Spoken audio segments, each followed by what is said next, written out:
दोस्तों, किसी ने सही बात कही है कि दूसरों की समस्याओं का आनंद लेना बंद कीजिए, वरना ईश्वर आपको वही गिफ्ट कर देंगे, क्योंकि भगवान वही तो गिफ्ट करते हैं जिसमें हमें आनंद आता है। आदतों को लेकर के आपने बहुत सारी कहानी सुनी होंगी, जैसे आदत से मजबूर होना पुरानी आदत है, जाते आते जाएगी। बहुत सारी कहावतें हैं, जैसी आदत है वैसा जीवन, लेकिन आदत ऐसे नहीं बनी है। दरअसल हम जिंदगी के नाम पर आदतों को ही जीते हैं। बहुत सारी आदतों को एक जगह इकट्ठी कर ले तो जो बनती है वह है हमारी जिंदगी। नमस्कार दोस्तों, Bodhi thinks by YouTube channel में आपका दिल से स्वागत है। दोस्तों, बहुत समय पहले की बात है। एक राजा था जो अपनी प्रजा और अपने परिवार का खूब ख्याल रखता था, लेकिन राजा को अपने आदमियों पर कुछ दिनों से संदेह था और उस राजा के 3 बहुत ही खास मंत्री भी थे जो उसका काम संभालते थे। लेकिन कुछ दिनों से राजा के उन 3 मंत्रियों में से कोई एक मंत्री ऐसा मंत्री था जो राजा के पैसों में गड़बड़ी कर रहा था, और वह मंत्री अपने काम को भी ठीक से नहीं कर रहा था। अब राजा काफी दुविधा में था। राजा को यह समझ नहीं आ रहा था कि उन तीनों मंत्रियों में से कौन सा मंत्री बेईमान है और कौन सा मंत्री ईमानदार है। यह पता लगाने के लिए एक दिन राजा ने उन तीनों मंत्रियों को अपने पास बुलाया और कहा, देखो मंत्री जी, हमारा जन्मदिन आ रहा है, इसलिए आप तीनों को एक घने जंगल में जाना होगा और आप तीनों को एक एक बैग दे दिया जाएगा। उन तीनों को एक एक बैग दे दिया और उनसे कहा कि तुम तीनों को अलग अलग घने जंगल में छोड़ दिया जाएगा।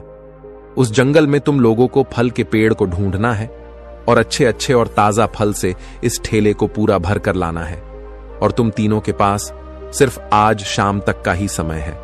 राजा के कहे अनुसार वो तीनों मंत्री को जंगल में छोड़ आए। उसके बाद वो तीनों मंत्री जंगल में आ गए। उसके बाद पहला मंत्री बहुत ईमानदार और मेहनती था, तो उसने राजा के लिए बहुत सारे अलग अलग और अच्छे और ताजा फल से अपने ठेले को पूरा भर लिया। लेकिन उसे यह सब करने के लिए बहुत मेहनत करनी पड़ी। उसने अपना काम पूरा कर लिया था, वह बहुत थक चुका था और उसने अपना काम ईमानदारी से भी किया था। अब दूसरा मंत्री जो था वह बहुत ही चालाक था। उसने सोचा, राजा के पास इतना समय थोड़ी है कि वह यह सब जांच करे कि मैंने अच्छे फल लाए हैं या खराब, तो बिना ज्यादा मेहनत किए उसे जैसे ही फल जमीन पर पड़े मिले, उसने वह अपने ठेले में रख लिया, बिना यह सोचे कि वह अच्छे हैं या खराब। जो उसे जमीन पर पड़े फल मिले थे वह बहुत ज्यादा खराब थे और वह आराम से पेड़ के नीचे बैठ गया। अब तीसरा मंत्री जो था वह बहुत ही ज्यादा बेईमान और आलसी था। उसने सोचा कि राजा सिर्फ ठेले की लंबाई और वजन ही देखेगा, यह नहीं देखेगा कि उस ढेले के अंदर क्या है और कितनी अच्छी और खराब चीजें हैं। तो उस तीसरे मंत्री ने बिना कुछ सोचे समझे अपने ठेले को सूखे पत्तों और कुछ छोटे छोटे पत्थरों से अपने ठेले को भर लिया और वह भी पेड़ के नीचे बैठ गया और शाम होने का इंतजार करने लगा। राजा के कहे मुताबिक समय समाप्त हो चुका था, शाम भी हो चुकी थी। अब वह तीनों मंत्री भी एक साथ अपने अपने ठेले के साथ राजा के महल में वापस आ गए। राजा ने देखा कि वह तीनों मंत्री जंगल से वापस आ गए हैं, तो राजा ने उन तीनों मंत्रियों के ठेले को खोलकर देखा नहीं कि उसके अंदर क्या क्या है, और उसने उन तीनों मंत्रियों को अलग अलग जेल में 1 महीने के लिए जेल में कैद कर दिया। राजा ने सिपाहियों को यह आदेश दिया कि इन तीनों को 1 महीने तक खाना नहीं दिया जाएगा और यह तीनों भी 1 महीने तक वही फल खाएंगे जो इन तीनों ने जंगल से अपने ठेले में भरकर लाए हैं। और उन तीनों मंत्री को राजा ने जेल में कैद कर दिया। तो जो पहला मंत्री था जिसने अपने ठेले में अच्छे और ताजा अलग अलग फल अपने ठेले में जमा किए थे, उसने जेल में 1 महीना आराम से गुजार लिए, अच्छे फल खाते हुए जो उसने खुद जमा किया था।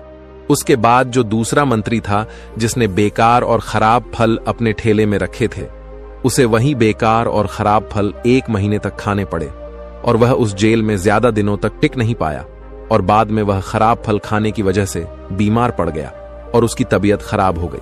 अब जो तीसरा मंत्री था जो बहुत ही बेईमान और आलसी था, जिसने अपने ठेले में सिर्फ सूखे पत्ते और कुछ छोटे छोटे पत्थर भरे थे, क्योंकि उसके ठेले में खाने के लिए कुछ सूखे पत्ते और कुछ छोटे छोटे पत्थर ही थे, तो वह 1 महीने के लिए क्या खाता।